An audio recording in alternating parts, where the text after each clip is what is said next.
Your Excellency, Madam President, Your Excellencies, distinguished delegates, on behalf of His Majesty the King of Bahrain and the people of Bahrain, thank you for having me speak to you this morning. As a global community, we have for decades ignored the urgent calls of public health experts who time and again warned us of fault lines in the global health order and the glaring health disparities between and within nations. Today, as we mourn the loss of over 5 million fathers, mothers, sons, and daughters, and as we begin the difficult task of rebuilding the lives of those who survived this devastating pandemic, we must finally be prepared to listen and to act. The coronavirus exposed the world's lack of preparedness and exploited the links that bind us. Without a global plan of action, countries around the world turned inwards, and as a result, we witnessed the breakdown of early detection and alert systems, the absence of standardized containment protocols, the proliferation of misinformation, and a spate of market shocks and supply chain disruptions, which still leave many without ready access to essential goods, diagnostic tools, treatments, and vaccines. It is imperative that we do not lull ourselves into complacency with the false belief that this pandemic is a once-in-a-century anomaly. Instead, we must seize upon this opportunity to enact real change, to approach global pandemic preparedness with the same determination we bring to geopolitical threats to our collective safety and security. Only then will we be able to build a global health system that can one day serve as our first and most effective line of defense against the emergence of communicable diseases. The Kingdom of Bahrain recognized as the coronavirus was just beginning to gather steam, and before it reached our shores, that preparedness and collaboration would determine our ability to successfully navigate a crisis of this magnitude.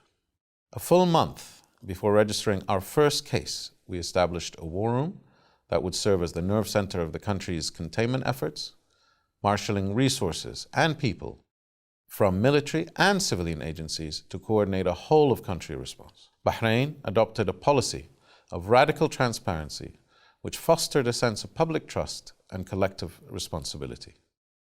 Community leaders, medical practitioners, policymakers, citizens, and residents all came together to form one team that united around a firm sense of shared purpose. This spirit of unity permeated every corner of society. For example, over 50,000 citizens in a country of just 1.5 million people offered their services as volunteers in many different fields. Armed with this team spirit, we were able to increase bed capacity by a factor of 6, secure alternative housing for people living in crowded accommodation, and equip hospitals with enough PPE, ventilators, and medicine. As a result, Bahrain has one of the highest recovery rates in the world, as well as a vaccination coverage of 93% of the eligible population, of which approximately 50% have now been boosted to date. But physical health was not our only priority. Economic and mental health featured prominently in our response. With community buy-in and a world-leading test, trace, and treat system, we were able to avoid the brunt of the crisis without ever having to institute a national-level lockdown.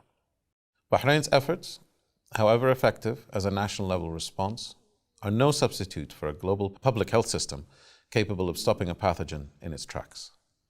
But our experience is instructive insofar as it testifies to the life and death importance of preparedness and early intervention, and demonstrates the value of transparency, collaboration, and an enduring commitment to data-driven, science-led policymaking.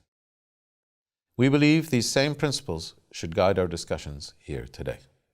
Ladies and gentlemen, the coronavirus has beset the world with many challenges. None, however, are insurmountable if we are willing to work together.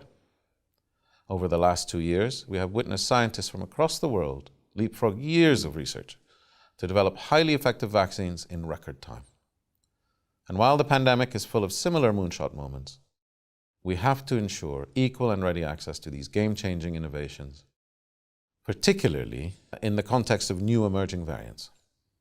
In fact, vaccine coverage, which stands at over 40% globally, falls under 3% in some countries. And with around 1 billion idle doses in other nations, millions of avoidable deaths are likely to occur. We can solve this challenge and others if only we muster the political will to once again look outwards.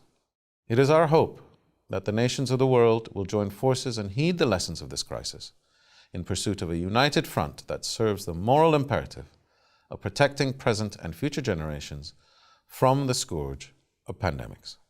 Thank you very much.